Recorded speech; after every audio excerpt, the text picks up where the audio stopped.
I want to do something a little bit different in this video. Instead of just doing a mixing tutorial, I want to talk about a topic that I think about a lot, and that's analog gear and does it make sense to use, in 2026.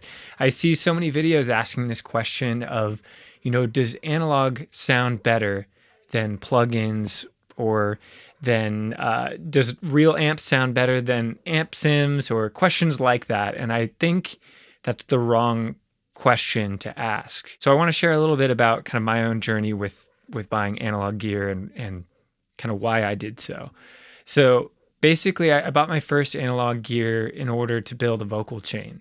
My goal was to make my vocals sound a little bit better on the way in. So I bought a really cheap tube compressor preamp channel strip thing from Art. It was like a really compact desktop thing, probably like $100 or something at the time. So really cheap, but I was actually surprised at how much more polished my vocals sounded with just a little touch of compression. And also the noise floor on that preamp was really low. So I could use dynamic mics and gain them up without getting a bunch of extra noise from my interface. So I was immediately like, wow, this makes a big difference. And over time, I upgraded those things. I ended up getting a nicer preamp and a nicer compressor. And that was kind of all I had for a time. And then I got into freelance mixing for other artists. And I had a little bit of income coming in. So I decided, hey, I'm going to invest in some stuff for mixing too. So the first thing I bought was actually a bus compressor. I think it was the Warm Audio bus compressor. And yeah, started throwing that on mixes. Immediately I was like, yeah, this is great. It sounds awesome.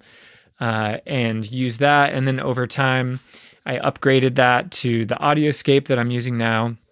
Got some other compressors like a Opto style to kind of replace my other Opto compressor I had for recording vocals. And then an 1176, got some tape machines, all this stuff. So, why did I buy all of this really expensive gear? And is it worth it? And for me, I think the best analogy for this is actually looking at buying vinyl records.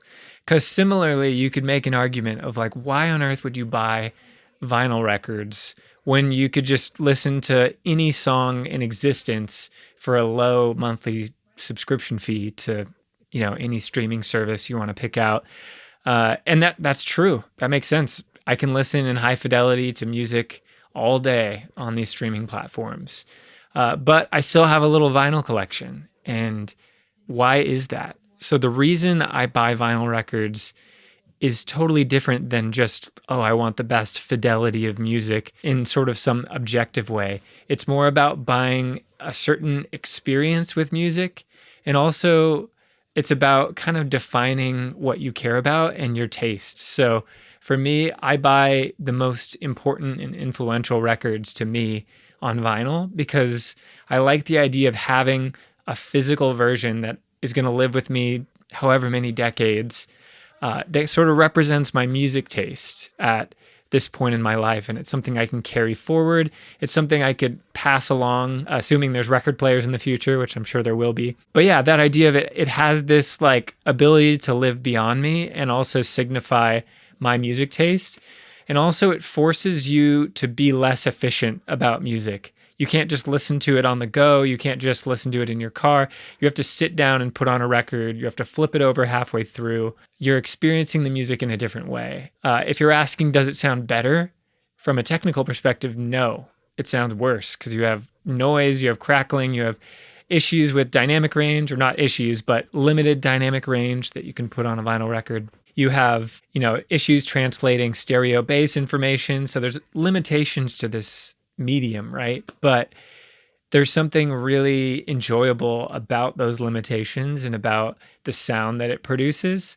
And it's not objectively better, but it is something that I want to experience as a music listener and that I think is really fun to listen to. I think that's a great analogy for analog gear while mixing, because from an objective perspective, you could totally just get by mixing with plugins. If you want to do things as cheaply and efficiently as possible, that's probably the best route for you, is just, roll with stock plugins and, unless there's a specific plugin that can do something your stock plugins can't, then maybe buy that.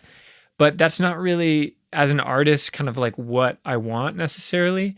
I want to buy tools that also kind of represent what I care about and what I like the sound of, and that also provide a unique experience for me. I want to be able to make music that is fun to make. I like to have fun mixing and for the process to be exciting and surprising. Analog gear kind of injects that inherent randomness to it. There's noise to it. There's non-linearities and distortion and different things that it injects into the music that I feel like feels really interesting to me and uniquely human. So I love that. I love that, every two pieces of hardware is different. It's not going to produce the exact same sound. Even when I bounce two mixes back to back with the exact same gear, exact same settings, if you look at the waveforms, they look totally different and they don't null because there's something nonlinear happening with the analog gear where it can't do the exact same thing every time perfectly. And I think that's kind of beautiful. So I think that's worth embracing. And another thing is, I don't think getting into analog gear is about buying the most expensive thing.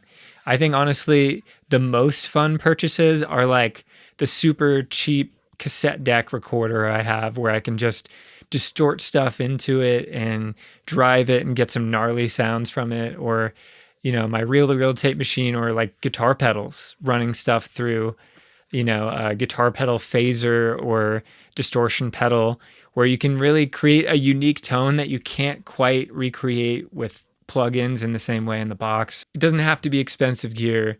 I think just finding a way to work that's inspiring and also something that feels aligned with who you are as an artist, as a creative person, as a mixer is kind of what's important. So anyway, that's kind of all I have to say about that.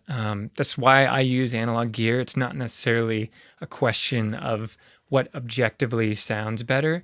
It's more about taste. It's more about how you want to work and the tools that you find inspiring to work with. So anyway, hopefully this was a helpful video or gave you some things to think about, and I'll see you in the next one.